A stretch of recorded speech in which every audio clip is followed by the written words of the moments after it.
আজকের রবিবার সূর্যর মথিরচিত মঙ্গল সমাচার থেকে 10 অধ্যায় 36 পংক্তি থেকে 42 পর্যন্ত। যে নিজের বাবাকে বা মাকে আমার চেয়ে বেশি ভালোবাসে সে আমার শিষ্য হওয়ার যোগ্য নয়। আর যে নিজের ছেলেকে বা মাকে আমার চেয়ে বেশি ভালোবাসে সেও আমার শিষ্য হওয়ার যোগ্য নয়। যে নিজের ক্রুশ নিয়ে আমার অনুসরণ করে না সে আমার শিষ্য হওয়ার যোগ্য নয়। যে ওইভাবে নিজের জীবন বজায় রাখে সে তো শেষে তা হারাবেই। আর আমার জন্যে যে নিজের জীবন হারায় সে কিন্তু তা বজায় রাখতে পারবেই।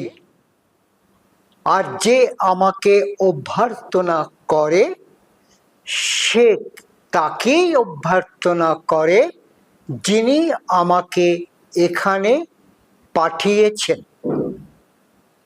কোনো প্রবক্তাকে যে প্রবক্তা বলেই অভ্যর্থনা করে সে ধার্মিকেরই যোগ্য পুরস্কার লাভ করবে। আর যে কেউ এই তুচ্ছ মানুষদের কাউকে আমার শিষ্য বলেই এক ঘটি ঠান্ডা জলও খেতে দেয়, আমি তোমাদের সত্যি বলছি সেও তার পুরস্কার থেকে কিছুতেই বঞ্চিত হবে না। এই হলো প্রভু যীশু খ্রিস্টের মঙ্গল সমাচার। খ্রিস্টে প্রিয় ভাই বোনেরা, এই মঙ্গল সমাচারটি আমরা অনেকবার শুনেছি, ব্যক্তিগতভাবে প্রার্থনা ও ধ্যানও করেছি, কিন্তু আজকে আপনাদের সামনে এর একটি ছোট্ট ব্যাখ্যা তুলে রাখতে চাই। সুন্দর পাঠ, আকর্ষণীয় পাঠ। আমরা আমাদের বাস্তব জীবনে এই আপ্যায়ন শব্দটা প্রায় ব্যবহার করি এবং এখানে এই যে আপ্যায়ন ঈশ্বর আমাদেরকে করছেন সেটা আমরা বিভিন্নভাবে ব্যাখ্যা করতে পারি। আমরা আমাদের ব্যবহারের মধ্য দিয়ে, আচরণের মধ্য দিয়ে তার সাথে আমরা যুক্ত হই এবং সেটা আমাদের জন্য একান্তই প্রয়োজন। যীশু খ্রিস্ট ছোট্ট ছোট্ট উদাহরণের মধ্য দিয়ে তিনি আমাদেরকে বুঝিয়ে দিচ্ছেন। যেমন তিনি বলছেন, যারা বাবা মাকে বেশি ভালোবাসে, ছেলে মেয়েকে বেশি ভালোবাসে, এমনকি সে আমার জন্য নিজের যে ক্রুশ, এবং এখানে ক্রুশ হচ্ছে দায়িত্ব, সে নিজের দায়িত্ব নেবার প্রস্তুত নয়, তাহলে সে কিন্তু আমার শিষ্য হতে পারবে না। বাবা মাকে ভালোবাসা এটা অপরাধ নয়, ছেলে মেয়েকে ভালোবাসা এটাও অপরাধ নয়, কিন্তু যিশু এখানে আমাদেরকে বোঝাতে চান যে এত আকর্ষণীয় হয়ে উঠব না, আমাদের সম্পর্কটা এমন গভীর হয়ে উঠবে যে কোনো জিনিসের সাথে, যে কোনো দ্রব্যের সাথে, যে আসল চাহিদাটা আমরা ভুলে যাই। এখানে আসল চাহিদা হচ্ছে যে আমি জীবনের শেষে কি লাভ করতে পারি, কি লাভ করতে পারি। আমি কি এই আকর্ষণের মধ্য দিয়ে যেটা আমাকে হয়তো প্রভু যিশুর কাছ থেকে দূরে সরিয়ে নিতে পারে, সেটা কি আমার একমাত্র পাওনা? না, সেটা তো আমরা জানি সেটা কখনো একমাত্র পাওনা হয়ে উঠতে পারে না। কিন্তু তার সাথে আমাদেরকে এটা মনে রাখতে হবে, যেটা পাঠে আমরা শুনলাম, যে নিজের জীবন বজায় রাখে। তার মানে শুধু সে নিজের জীবনের কথাই ভাবছেন, সে কিন্তু তার জীবন হারাবে। এটা কিভাবে সম্ভব? হ্যাঁ, আবার সেই আকর্ষণ, আমার আকর্ষণটা কোথায়? আমার আনন্দে, আমি যাতে খুশি থাকি,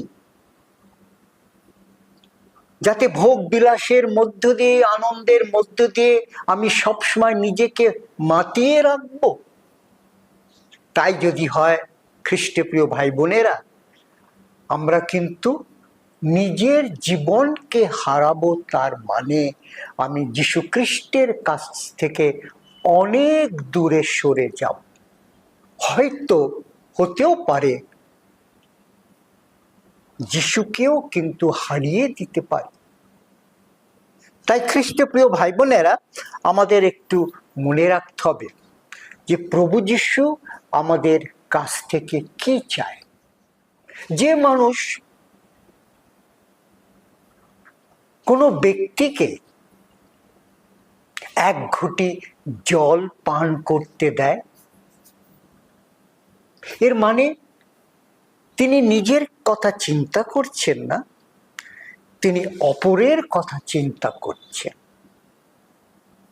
এবং অপরের কথা যখন চিন্তা করছেন, এই যে ছোট্ট উদাহরণ,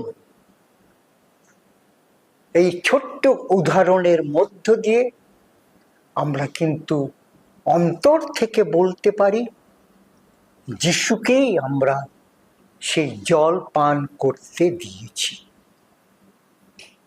ক্রুশে তিনি চেঁচিয়ে জানিয়েছিলেন, আমি তৃষার্ত, জলের বদলে কি দেওয়া হয়েছে আপনারা জানেন। কিন্তু আমরা তো যদি যিশুরকে অনুসরণ করি, আমরা কিন্তু ওইভাবে ব্যবহার করতে পারি না।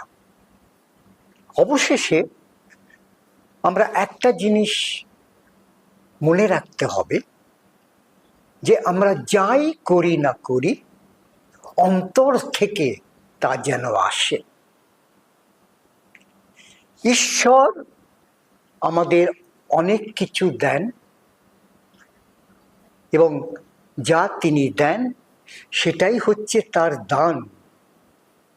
এবং তিনি চান আমরাও অপরদের জন্য কিছু করি, যা ঐশ্বরিক হয়ে উঠতে পারে।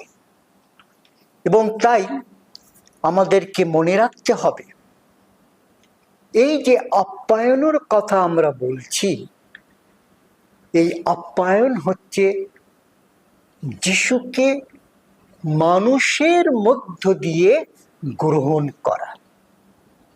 এবং সেটা অবশ্যই আমরা পারব।